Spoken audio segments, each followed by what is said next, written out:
Rickshaw चालक द्वारिका प्रसाद पर विगत 22 सालों से भूकंप पर शोध करने का जुनून सवार है। द्वारिका का दावा है कि उसने भूकंप से बचाव की नई तकनीक खोज निकाली है। द्वारिका के मुताबिक भूकंप आने के 2 सिद्धांत होते हैं। पहला, भूगर्भ में गैस बनना, दूसरा तरंगे उठना। इसकी प्रक्रिया बिल्कुल समुद्र में उठने वाली तरंगों जैसी है। जब पत्थर फेंका जाता है तो तरंगे उठती हैं, वे आगे चलकर स्थिर जल से टकराती हैं और अंततः खत्म हो जाती हैं। द्वारिका ने अपने सुझावों को 2004 में राष्ट्रपति अब्दुल कलाम के पास भी भेजा था। डॉक्टर कलाम के निर्देश पर विज्ञान मंत्रालय में उनकी फाइल का अवलोकन किया गया, जहां पर सहमति जताई गई कि उक्त तकनीक से भूकंप की तीव्रता कम की जा सकती है। इसके अलावा उनके सुझावों पर वाडिया इंस्टीट्यूट देहरादून, IIT रुड़की, गृह मंत्रालय, पंतनगर विश्वविद्यालय, सर्व जियोलॉजिकल नैनीताल में भी स्वीकार किया गया। Shri Ram institute of management and technology Kashipur, जहां आपको मिलती हैं BBA, BCom, BCA, B.Ed और MBA की सुविधा। इस कॉलेज में एडमिशन शुरू हो गए हैं। यहां आपको सबसे बेहतर सुविधा और अनुभवी प्रोफेसर्स उपलब्ध कराए जाते हैं, जो कि आपको सफल बनाने में अपना 100% योगदान देते हैं। नमस्कार, न्यूज़ टुडे उत्तराखंड में आपका स्वागत है। आज हमारे बीच मौजूद हैं द्वारिका प्रसाद जी। आप एक रिक्शा चालक हैं, ई रिक्शा चलाते हैं और मात्र 3 कक्षा तक पढ़े हैं। आप को जुनून है, आपने भूकंप रोधी एक फार्मूला तैयार किया है। आपका कहना है भूकंप से तकनीक से अच्छा भूकंप रोधी फार्मूला है, जिससे हम भूकंप की तरंग को नियंत्रित कर सकते हैं।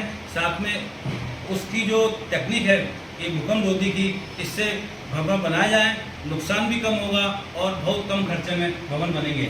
और आप जो हैं बहुत मेहनत से अपने बच्चों को पालन कर रहे हैं और ये अपने आप में बहुत बड़ी बात है कि इतना कम पढ़े लिखे होकर इतनी जानकारी, और आप राष्ट्रपति भवन तक गए हैं। कई जगह इन्होंने इनका ये फार्मूला जो है लोगों ने अपनाया है। द्वारका जी, आप थोड़ा बताएंगे कि ये आपका जुनून जो है, ये आप एक मजदूर हैं, मजदूरी से बच्चे पालना रिक्शा चला रहे हैं, तो किस प्रकार आपका जो है ये इस लाइन में आना हुआ, क्या हुआ और कैसे कैसे आपने क्या क्या बनाया, जरा आप जनता को बताएं। सर, स्वागत के लिए बहुत बहुत धन्यवाद। हमारे दिमाग में ये बात उस समय आई जब हम सूत मिल में नौकरी कर रहे थे और उसके ऊपर खाना बना रहे थे। उसी समय भूकंप आया, हल्ला होने लगा, पड़ोसी सब हल्ला करने लगे, भूकंप भूकंप। तब तो हम भाग करके छत पर गए। तब तक दूसरी लहर आई भूकंप की और मेरी नज़र सामने बाग पर पड़ी।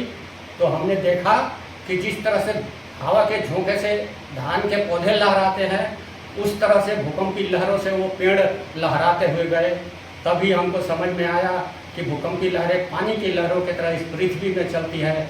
फिर वहीं से सोचना मेरा स्टार्ट हुआ कि भूकंप की लहरों को, पानी के लहरों को अवरोध मिलता है तो नियंत्रित होती है, लेकिन भूकंपी लहरों का अवरोध मिलता है कि नहीं। इस पर हमने जांच पड़ताल शुरू कर दिया। हफ्तों दिन तक, रातों दिन हम सोचते रहे उसके विषय में। और 6 जनवरी अंतिम सप्ताह दिसंबर 02 से ये शुरू किया हम काम, और 6 जनवरी को दैनिक जागरण कार्यालय में पहुंचे और भूकंप रोधी फार्मूला ईजाद करने का दावा मेरा दैनिक जागरण कार्यालय में अखबार में छप गया। उसकी कटिंग है मेरे पास। और दूसरा प्रश्न कीजिए, क्या कर रहे हैं? आपका क्या दावा है, आप क्या कहना चाहते हैं? मेरा दावा यह है कि भूकंप रोधी तकनीक से मकान भवन बना करके भूकंप से सुरक्षित भी रहा जा सकता है और उसके तीव्रता को कम भी किया जा सकता है।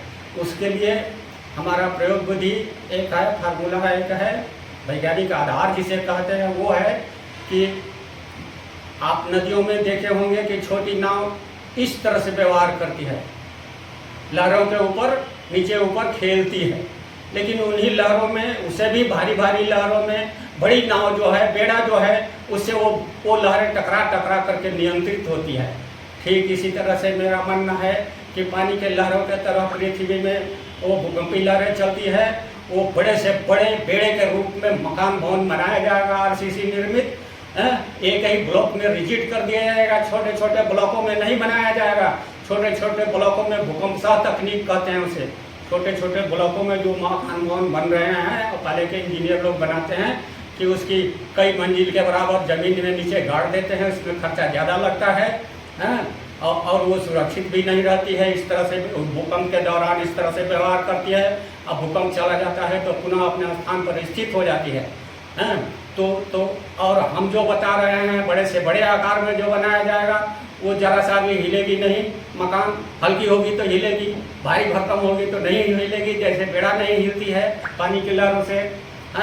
बस यही हमारा फार्मूला है और तकनीक है, और इसी आधार पर मकान भवन बनना चाहिए जो कि भूकंप रोधी होगा और भूकंप से पूरी तरह सुरक्षित होगा, भूकंप की तीव्रता को भी कम करेगा। द्वारका जी, हमें जानकारी मिली आप राष्ट्रपति जी के पास भी आपका लेटर आया है और वाडिया इंस्टीट्यूट में गृह मंत्रालय में गए। जरा बताएंगे जनता को कहाँ का आपने प्रयास किया, क्या क्या रिस्पॉन्स मिला आपको? राष्ट्रपति भवन से हमें दो पत्र प्राप्त हुआ, जिसमें एक पत्र में लिखा है कि प्रिय श्री द्वारिका प्रसाद महामहिम राष्ट्रपति जी को प्रेषित आपका पत्र प्राप्त हुआ, धन्यवाद। भूकंप नियंत्रण के संबंध में आप भारत सरकार के विज्ञान एवं प्रौद्योगिकी मंत्रालय से सीधे संपर्क करें। शुभकामनाओं सहित राष्ट्रपति जी के निजी सचिव आर के प्रसाद। उसके बाद हम राष्ट्रपति भवन पहले गए, विज्ञान मंत्रालय गए।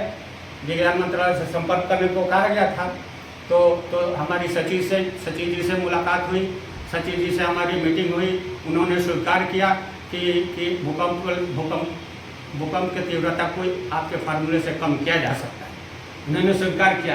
तो उस समय राम मूर्ति जी सचिव थे, पता नहीं इस समय कौन है मैं नहीं जानता। तो सचिव जी ने हमको जीडी गुप्ता के पास भेज दिए। वो जीडी गुप्ता भूकंप के प्रमुख है, भूकंप डिपार्टमेंट के प्रमुख हैं। उनसे भी हमारी मीटिंग हुई। उसमें और भी 2-3 वैज्ञानिक थे, उन लोगों से भी हमारी मीटिंग हुई। फिर जीडी गुप्ता जी ने हमको वाडिया इंस्टीट्यूट देहरादून में जाने के लिए कह दिए। तो हम वाडिया इंस्टीट्यूट देहरादून में फिर गए। वहाँ के डायरेक्टर साहब ने सभी वैज्ञानिकों से मीटिंग करने का और डिस्कस करने के आदेश दे दिए। फिर हमारी मीटिंग कैंटीन में हुई। एक बड़ा सा गोल मेज था, उस पर चारों तरफ से हम लोग बैठे, खाना भी खाते रहे और मीटिंग भी होती रही। उसमें एक साइंटिस्ट ने मेरे से बोला कि द्वारिका प्रसाद, ये भूकंप रोधी तकनीक तो बहुत दिन से है। तो मैंने कहा कितने दिन से है सर, कितने दिन से है? तो उन्होंने कहा कि अरे भाई ये तो बहुत दिन से है। मैंने कहा कि फिर भी लगभग कितने दिन से है सर? तो उन्होंने कहा कि अरे भाई ये तो 40 साल पहले से है। हमने कहा कि सर 40 साल की बात तो मैं नहीं बता सकता, लेकिन 10 साल पीछे तक का इतिहास मुझे भी प्राप्त है। उसमें भूकंप सह तकनीक का तो जिक्र की गई है, भूकंप रोधी मकानों का कहीं जिक्र नहीं है। तब कहते हैं कि हाँ भूकंप सह तकनीक। तो हमने हमारी उंगली उनके ऊपर उठ गई। मैंने कहा कि सर आपको एक बात बता दूं कि भूकंप सह तकनीक और भूकंप रोधी तकनीक अलग अलग दो बातें हैं। हम भूकंप सह मकान बनाने की तकनीक नहीं सुझा रहा हूँ, हम भूकंप रोधी तकनीक सुझा रहा हूँ, जो कि हमने अपना वैज्ञानिक आधार और अपना मॉडल सब उन लोगों को बताए, समझाए, और सभी ने मेरा समर्थन भी किया। अब बस हो गई हमारी वहाँ की मीटिंग। द्वारका जी, ये आप कह रहे थे भूकंप जो है नुकसान भी साथ सृजन भी करता है, जरा बताएं क्या है? भूकंप जितना विनाशकारी है उससे कहीं ज्यादा सृजनकारी है।